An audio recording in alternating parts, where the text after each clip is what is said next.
Hello and welcome to episode 35 of my Working with Evernote series.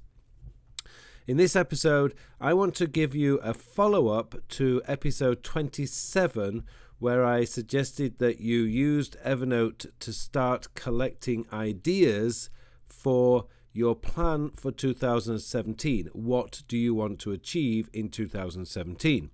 Now, for those of you who are following this series and have seen episode 27, what you will remember is that I suggested that you allocate 4 questions that you want to ask yourself over the month. So these 4 questions are: what would I like to change about myself? So that would be things like losing weight or getting better organized. What would I like to change about my lifestyle? So things like how you work, work less and play more, eat healthier, exercise more, etc. Another one, what would I like to change about the way I work? So, for example, spend less time at work, maybe find a new job. This is more career related. And then the final question is, what can I do to challenge myself? Maybe like you want to read more books, so you can set read 2 books a month, or save £200. It'd be $350 for those of you guys in North America. Or run a marathon. So these are some of the things that you may have on your list. Hopefully your list is actually bigger than this. This is just a demo project for you.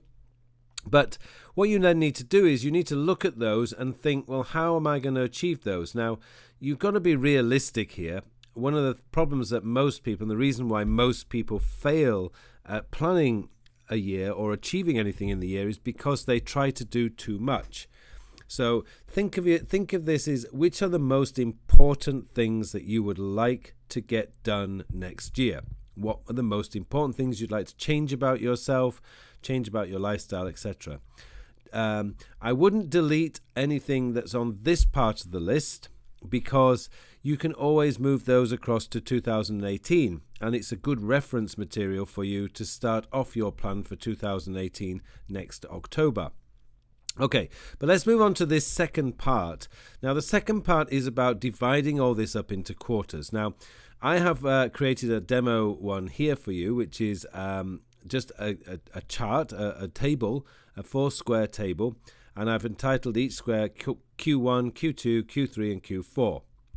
Now, to create a table, let me show you. If you go up to this part of the menu bar, you'll see this like checkbox. Now, what you can do, and I love the way Evernote do this, is just drag out to the 4.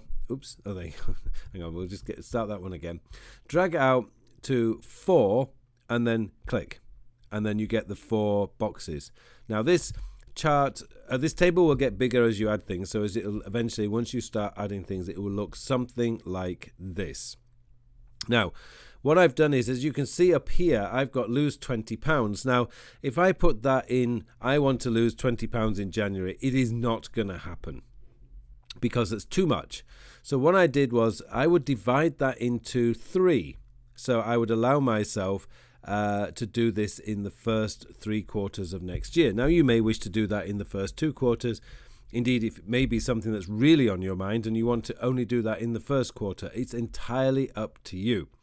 But what you need to do is you need to spread out these items into quarters. Now, personally, I don't really like to go beyond, say, 5 things in each quarter, because when we get beyond 5, it starts to get a little bit overwhelming. And remember, there's many things going on in your life at the same time. This is just the things that you really want to focus on that's going to improve your life.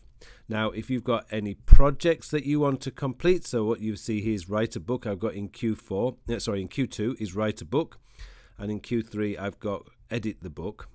Now, the thing about this is I know it takes me about 3 months to write a book, so this is perfect. Write it in Q2.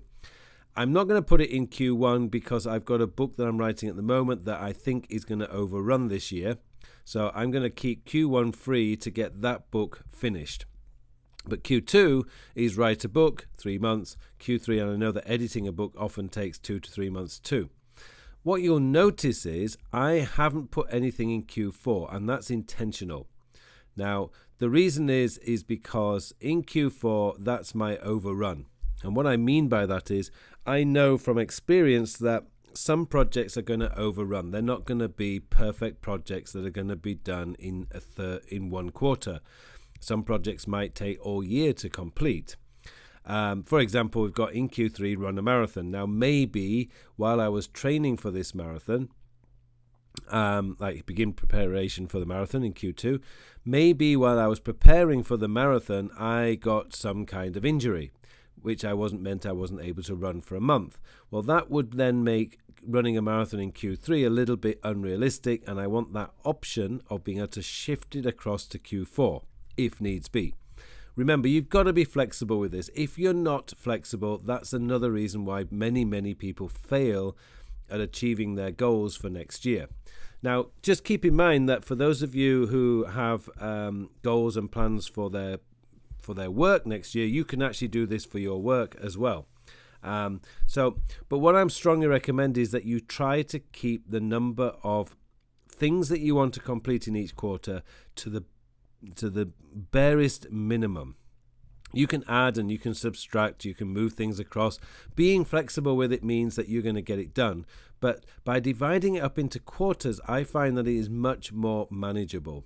And I would then create a task in Todoist for me to check this during my weekly review, particularly in the first 2 quarters, because it's still quite new, quite fresh, and I want to make sure that I'm on target.